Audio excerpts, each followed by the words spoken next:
Hello, my name is Matt Whistle, and you're watching my master's project presentation on measuring the effectiveness of using online tools for teaching science to high school English language learners. All right, so we're going to start off with the rationale why I'm decided to make this my research project. Well, English language learners make up a large portion of our nation's students, particularly in urban areas and growing in amounts in suburban areas or areas that haven't always had a large immigrant community like mid-sized cities. Um, these students particularly struggle with science, and that's probably because science requires multiple skills mastery at once. You've got to integrate your reading, writing, speaking, and listening, not only with the content that we're talking about, but also ELA and math, kind of all at the same time. And science literacy skills are more important now than they have been. Due to the emergence of the next generation science standards, holding teachers to a high standard, holding them accountable for teaching all their students, including English language learners, not to mention the rise in STEM, science, technology, engineering, and math in the gen ed classroom. So we want to see if technology can be a useful tool in engaging these unique learners. All right, so further purpose of this study, we want to examine some of the popular tools that teachers use in their gen ed settings, science teachers use in their gen ed settings, and also help out other English as second language teachers like myself, maybe who are not trained to be teachers of English as a second language, or maybe they're just regular science teachers that are now teaching a unique population.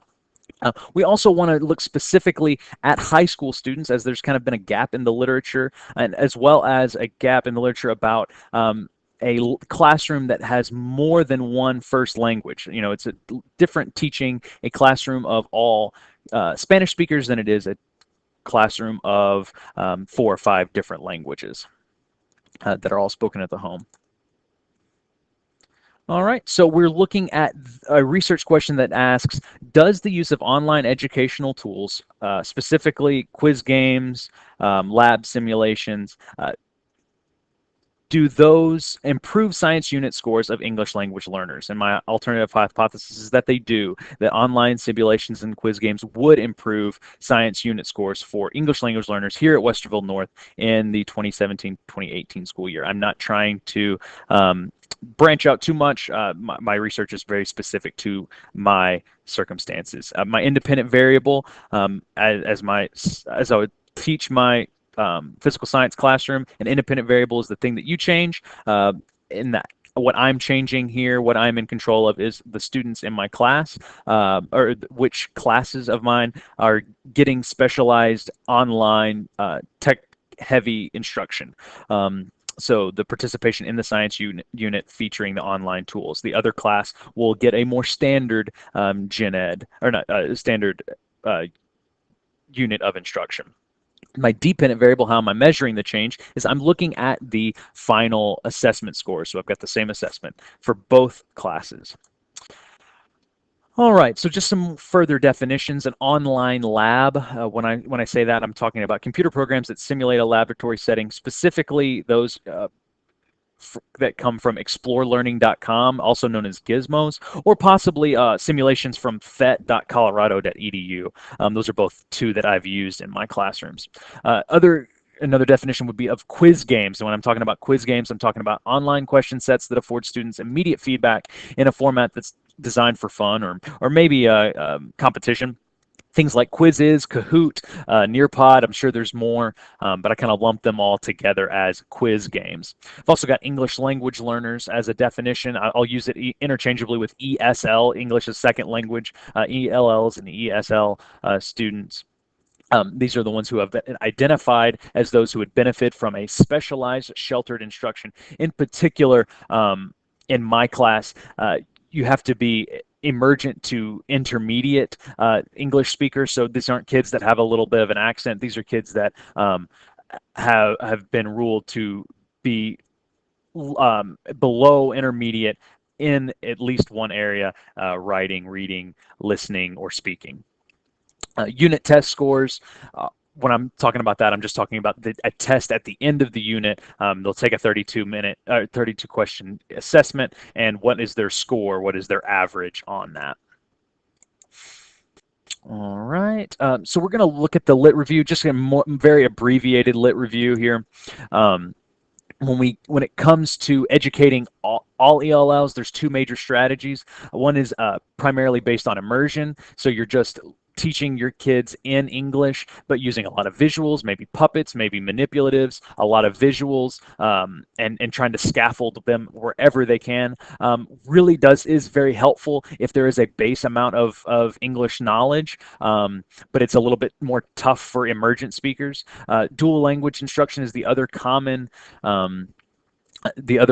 strategy when it comes to teaching another language or teaching content in another language, basically using both the language that they know and this new language at the same time. Of course, that works great if you speak a little bit of Spanish and you got 20 Spanish speakers, but I don't. I've got maybe 2 Spanish speakers, and I've got maybe a dozen Somali speakers and a half a dozen Tigrinya speakers, and the rest are Nepali, probably.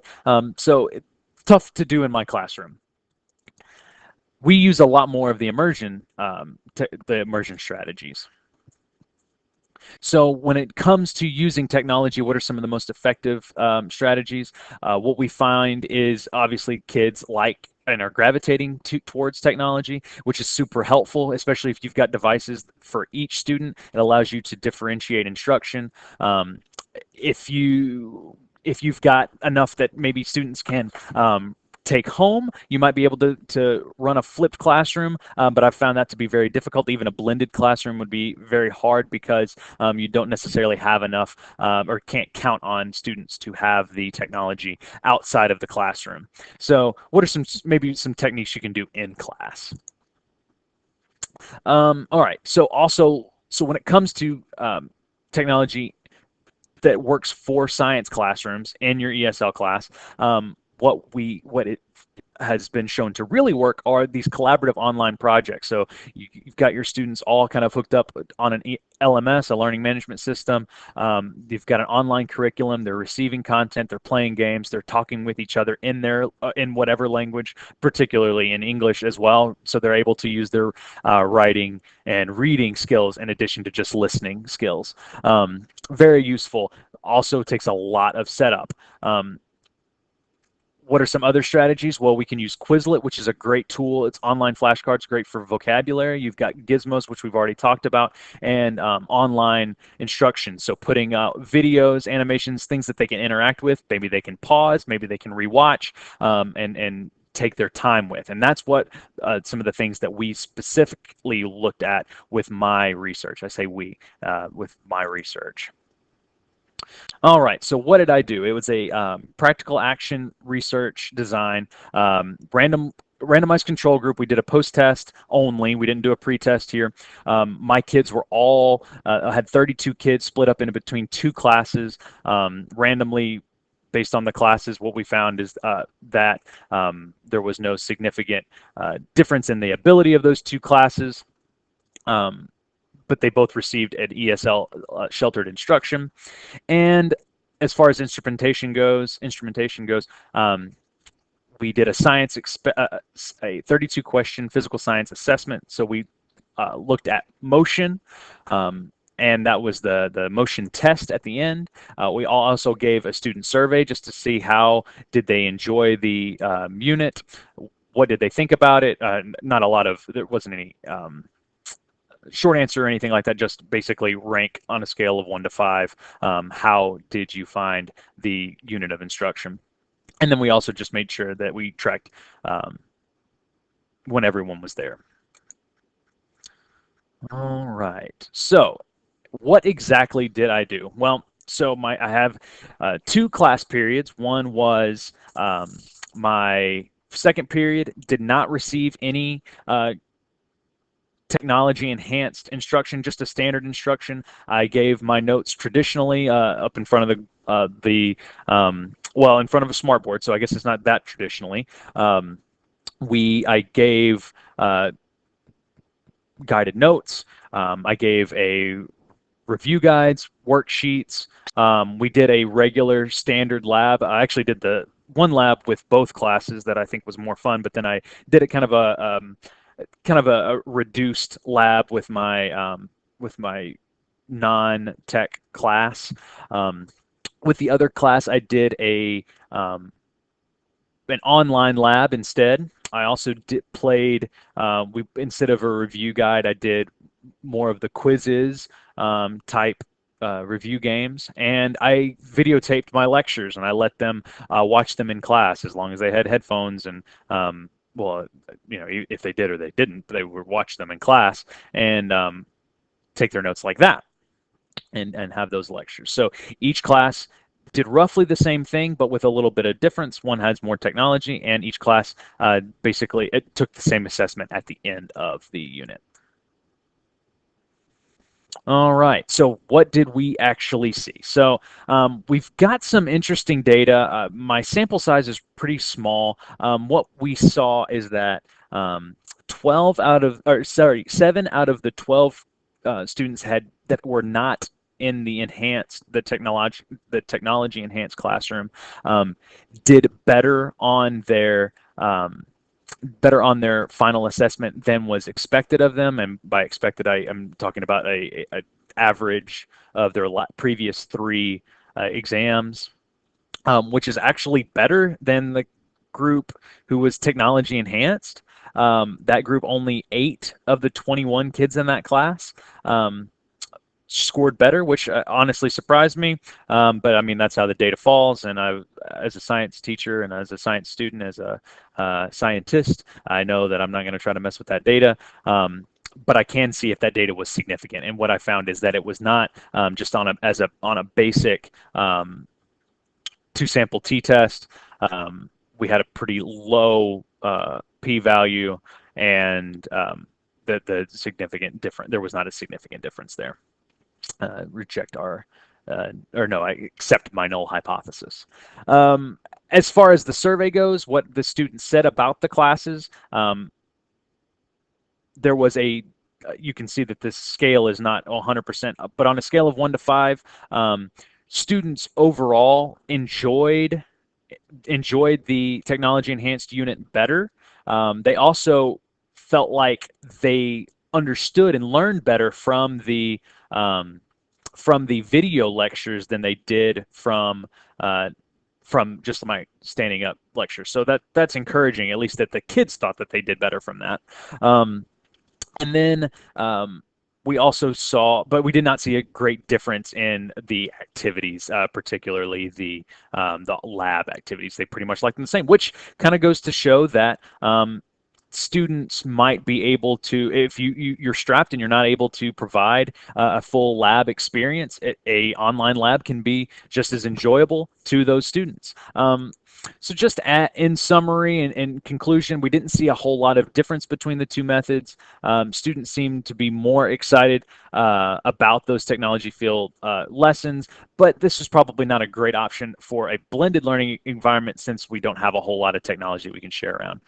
As far as limitations of my research goes, there were a lot of variables within that online tools section, so maybe some further research would be needed to actually isolate the individual tools. Now, I knew that going into it, but I wanted to be able to look at maybe a technology-centric classroom versus maybe a standard classroom.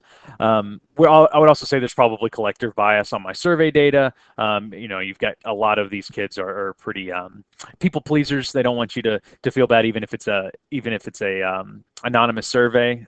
They know where it's going. They know I'm going to look at it, and they like me, and they want me to feel good. So also just generally the very small data set, 2 small classrooms, all big for ESL classrooms, but this data would need to be expanded quite a bit to get any data that you could generalize from. In the future, I would like to do some more look more about the difference between videos and live notes, and look more about the difference between emergent speakers, how they do better with videos versus live notes than intermediate speakers. In fact, if you look at the data, we had a lot of interesting things when it came to individual students. I was very surprised by some of the individual students, but I don't have enough time to talk about that now. Here's my references, and I hope you enjoyed my presentation and my projects. Thank you to whoever's watching.